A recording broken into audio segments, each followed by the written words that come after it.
Shalom, Kol Halal Yahweh, Ba'Hashem Yahushua, Ba'Hashem, Rachak Kodash. Double honors to my leaders, the apostles, the great millstone. Shalom to the hopeful elect. I'm the brother Lakamah, back again to do the will of Yahweh Ba'Hashem Yahushua. Lord willing, this lesson will be edifying. Now, if you hear some noise in the background, I'm at work right now, and that's the central air coming from the vent. So slakia for the noise. But I'm going to bring out the word of the Lord. This is the book of Isaiah, chapter 66, verse 15. It reads, "For behold, the Lord Yahweh Ba'Hashem Yahushua will come with fire and with his chariots like a whirlwind."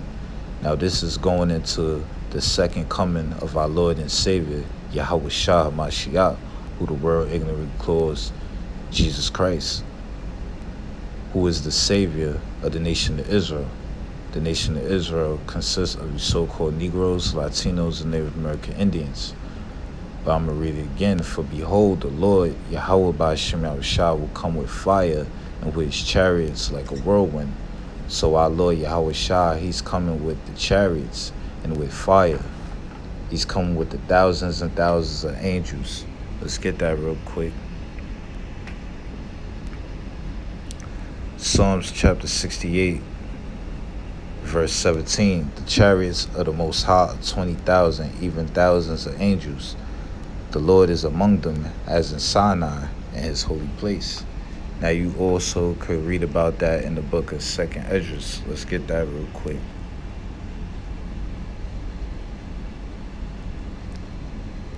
This is 2nd Esdras chapter 13. And I'm going to start at verse 3. "And I beheld, and lo, that man waxed strong with the thousands of heaven." That man that waxed strong is our Lord and Savior, Yahushua HaMashiach. The thousands of heaven is referring to the holy angels. And when he turned his countenance to look, all the things trembled that were seen under him. Yeah, because everyone is going to be in great fear when they see our Lord Yahushua HaMashiach. Now let's get that in the book of Revelation, chapter 1, verse 7. It's Revelation chapter 1, verse 7. It reads, "Behold, he cometh with clouds." He is referring to our Lord Yahushua HaMashiach. The clouds is referring to the chariots of Israel.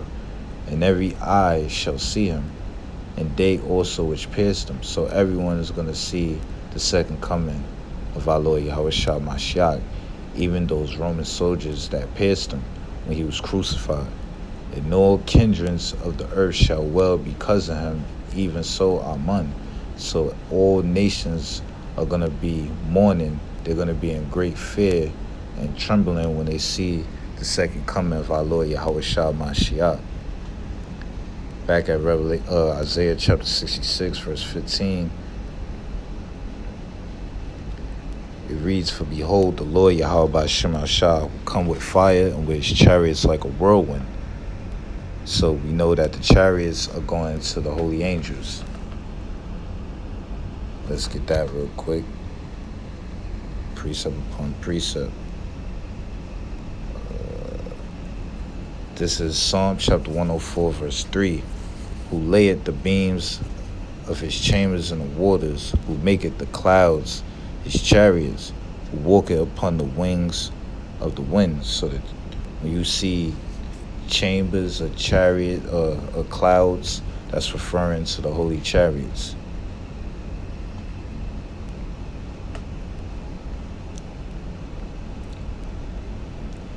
Isaiah 66:15, "For behold, the Lord Yahweh Ba'Hashem Yahushua will come with fire and with his chariots like a whirlwind, to render his anger and his rebuke with flames of fire." So when our Lord Yahushua HaMashiach returns, he's coming to bring judgment upon the earth, upon the evildoers.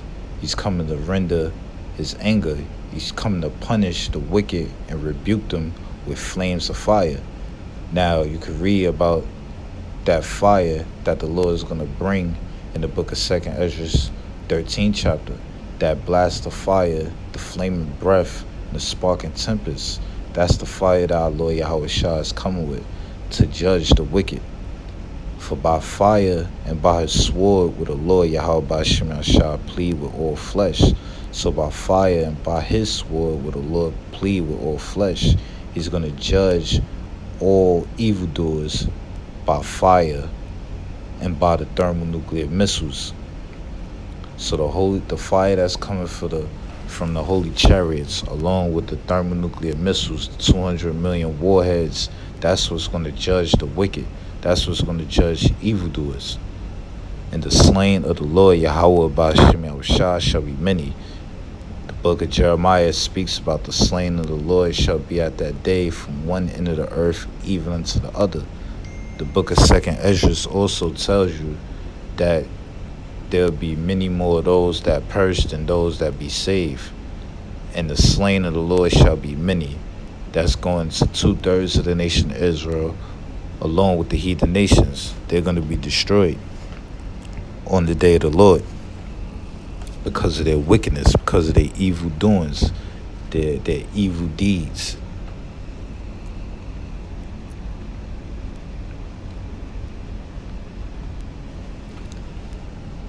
This is Isaiah chapter 26, verse 20. It reads, "Come, my people, enter thou into thy chambers." The Lord's people are the Israelites, the so-called Negroes, Latinos, and Native American Indians. But the elect is going to be the ones that be beamed up into those chariots. They're going to be ascending into the holy chariots from the destruction. The chambers is symbolic to the holy chariots. A chamber is a room of rest. And when the elect be delivered into the chariots, they're going to be at rest. They're going to be delivered from the destruction, and they're going to be delivered out of the hand of the wicked Esau, Edom, the so-called white man. And they're going to be changed from immortal beings, from mortal beings into immortal gods. Lord willing, we're the elect. We're going to be delivered and changed. And the Lord is going to be with us forever. So it reads, "Come, my people, enter down to thy chambers, and shut thy doors about thee. Hide thyself as it were for a little moment, until the indignation be overpassed." So the elect of the nation of Israel are going to be hidden for a little moment, until the righteous anger of Yahweh Ba'Shem Shah be overpassed. They're going to be hidden to the holy chariots. And it says for a little moment. Now let's get Revelation 18.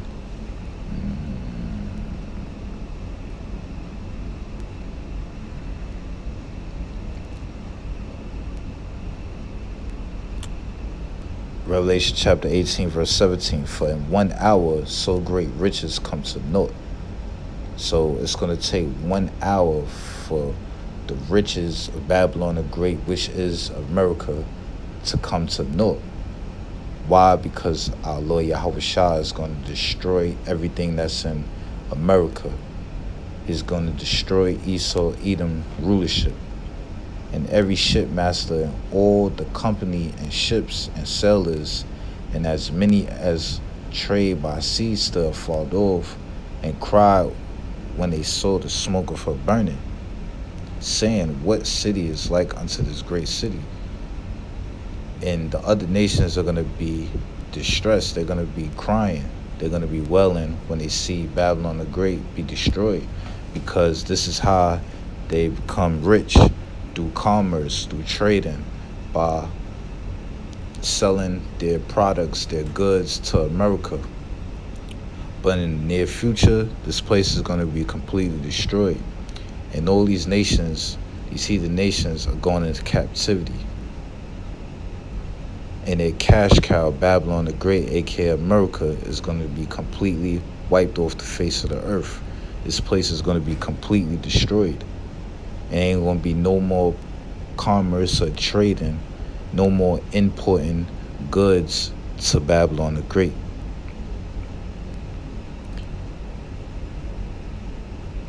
And cry when they saw the smoke of her burning. Her is referring to the great whore, America, Babylon the Great, saying, "What city is like unto this great city?"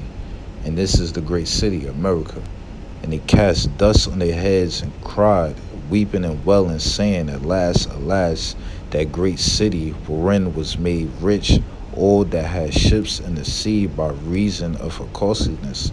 So these nations became rich off the luxury, off the wealth of America, once again through commerce and through trading, through them importing their goods to America, selling their products to America. Everything that you see that's in Babylon the Great is from a different country for the most part. Everything is either made from China, India, etc. For in 1 hour she is made desolate. Now let's go back.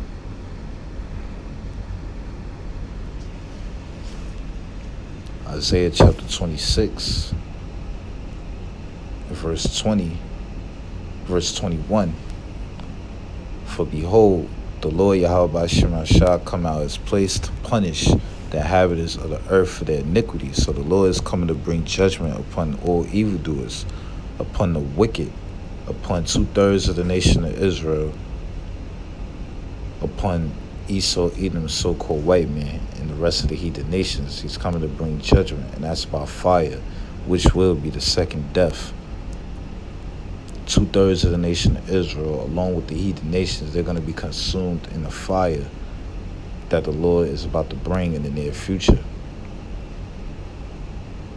So he's coming to punish the inhabitants of the earth for their iniquity. And we're living in a sinful kingdom. And the Lord is getting ready to destroy it off the face of the earth and establish his righteous kingdom, which is the kingdom of heaven, which will be on earth. The earth also shall disclose her blood and shall no more cover her slain. Yeah, so there's going to be carcasses, dead carcasses laying in the street. Many people are going to be put to death. And those dead bodies are going to be a feast for the fowls of the air. You can read about that in the book of Revelations. They're going to feast on the dead bodies laying in the street after the Lord get done with this place.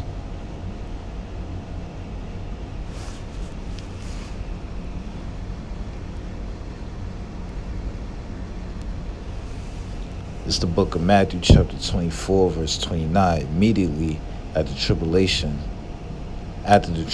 of those days shall the sun be darkened, and the moon shall not give her light. Now that tribulation is going to what? Jacob's trouble.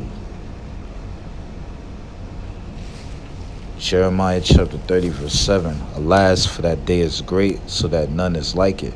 It is even a time of Jacob's trouble, but he shall be saved out of it. So it's going to be a time like never before in history. Great terror, great trial and tribulation is coming upon the earth.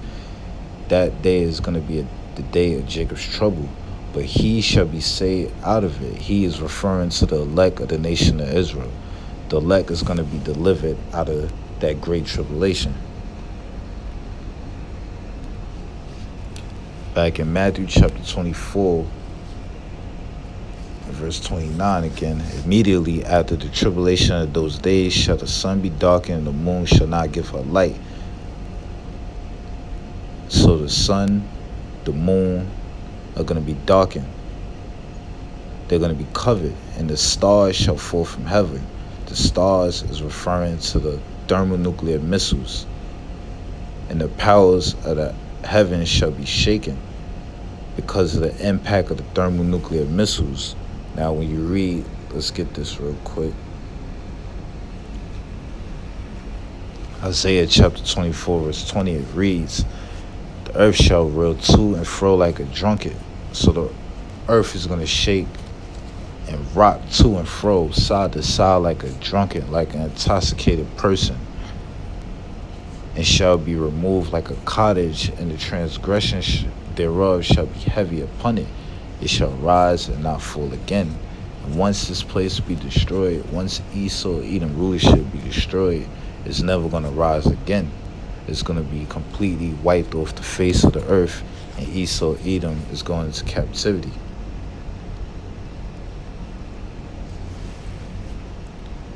Right?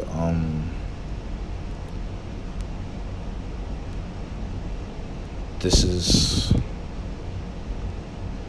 Revelation chapter 6, verse 12. And I beheld when he had opened the sixth seal, and lo, there was a great earthquake, and the sun became black as sackcloth of hair, and the moon became as blood, and the stars of heaven fell unto the earth, even as a fig tree casteth her untimely figs when she is shaken of a mighty wind.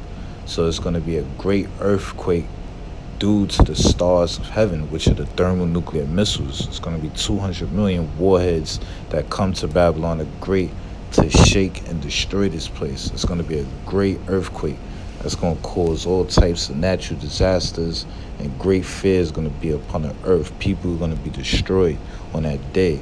People are going to be partakers of the destruction of Esau, Edom's kingdom. Let's go back.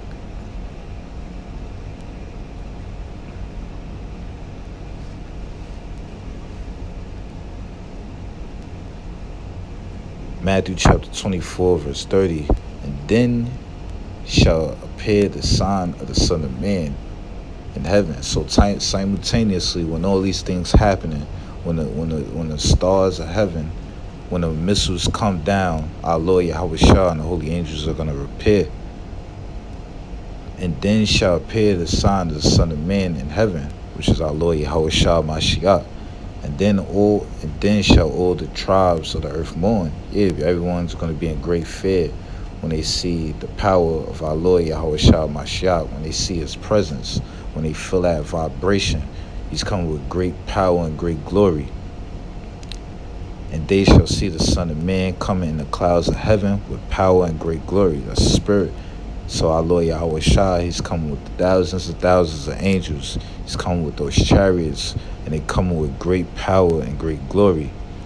And he shall send his angels with a great shout of a trumpet, and they shall gather together his elect from the four winds, from one end of the heaven to the other. So the angels, the Lord is going to deliver the elect of the nation of Israel that has been scattered throughout the four corners of the earth. The elect of the nation of Israel was scattered due to our disobedience. We've been taken out of our land. We've been exiled from our land, which is the land of Israel, and scattered throughout the four corners of the earth to serve captivity. But the Lord is getting ready to gather his elect, Lord willing, with the elect from the four corners of the earth from this destruction that's coming.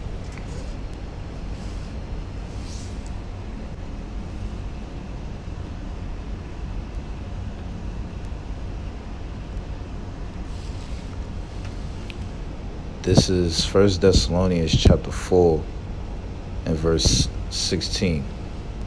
For the Lord himself shall descend from heaven with a shout, and with the voice of the archangel, and with the trump of the Most High.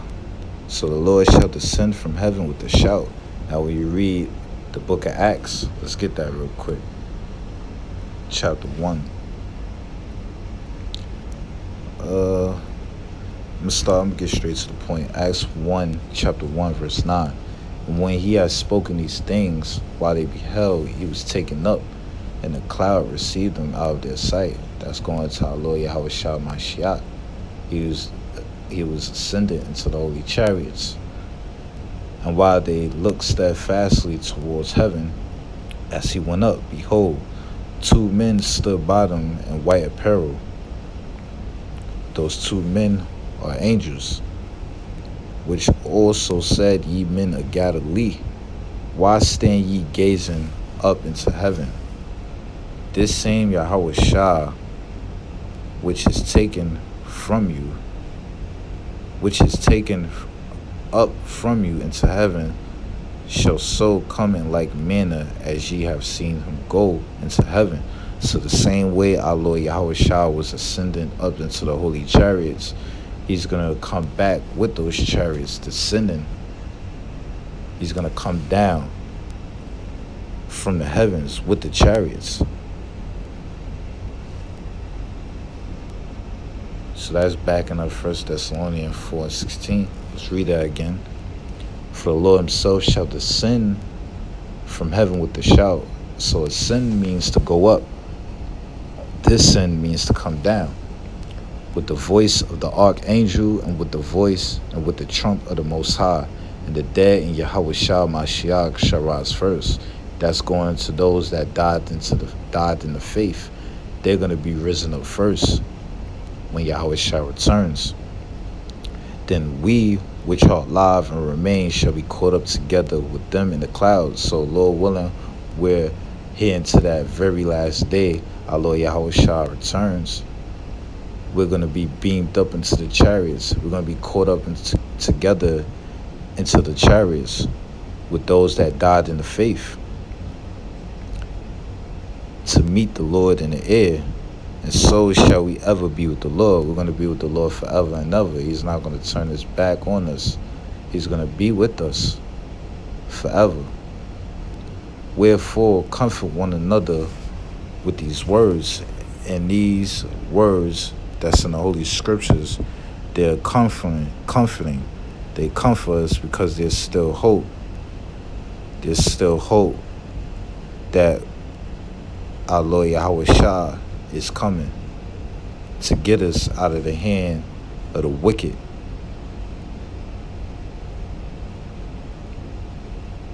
These words in the Holy Scriptures are encouraging to us.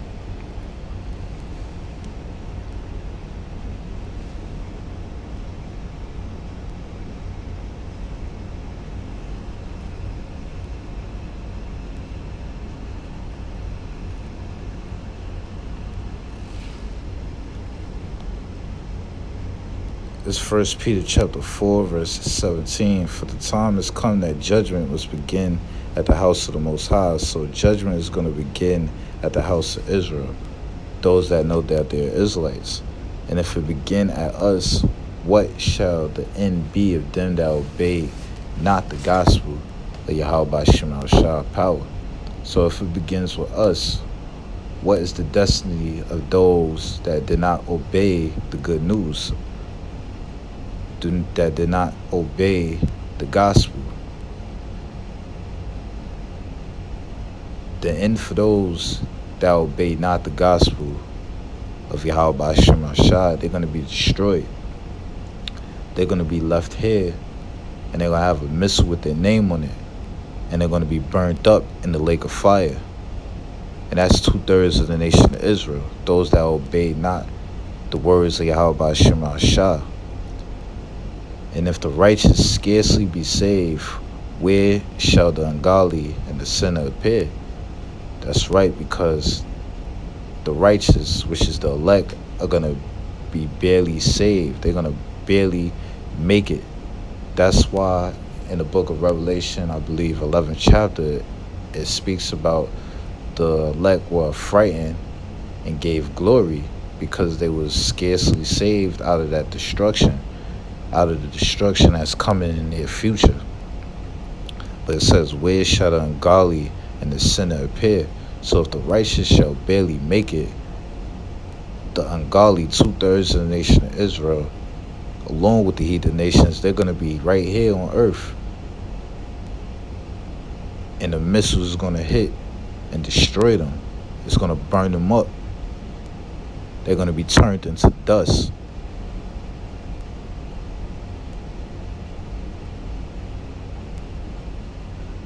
Wherefore, let them that suffer according to the will of the Most High commit the keeping of their souls to Him and well-doing as unto a faithful Creator. So we must do what we gotta do that's pleasing unto Yahweh by Shema Shah. We must become faithful. We must be faithful that our Lord Yahweh by Shema Shah is coming to deliver us. And we must walk in the ways of righteousness to the best of our abilities. We must keep the faith. We must be patient and endure until the end, so that we will be saved and receive salvation in our crowns. But I'm going to end here, Lord willing. This was edifying. With that being said, Shalom.